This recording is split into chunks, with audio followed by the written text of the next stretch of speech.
மக்கள் நீதி மையமா இல்ல கமல் நிதி மையமா? நமக்கெல்லாம் ஒரே குழப்பம்.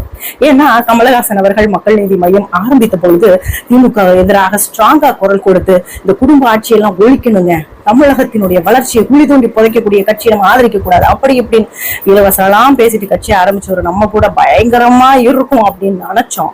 போக போக இவரும் திமுகவினுடைய கொள்கை ரீதியாகவே ஒத்து போய் அவர்களுக்கு ஒத்து ஓதக்கூடிய சூழலுக்கு தள்ளப்பட்டு விட்டார்.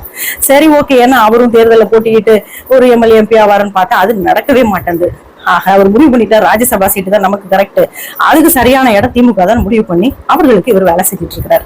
இதுல என்னன்னா, மக்கள் நீதி மையமே இருக்கா இல்ல கட்சி நபர்கள் இருக்கிறார்களா தொண்டர்கள் இருக்கிறார்களான்றது நமக்கு சந்தேகம். கட்சியில இருந்ததே 4 பேர் தானா? அதாவது ஒருத்தர் அது ரொம்ப காமெடியா ஒரு வீடியோ போட்டிருக்காரு. கட்சியில இருந்தது 4 பேர், 2 பேர் திமுகவுக்கு போயிட்டாங்க.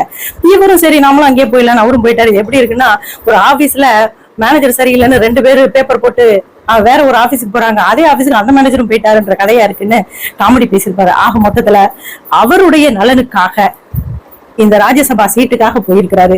இது மக்கள் நலனுக்காக கமலஹாசன் அவர்கள் போகல.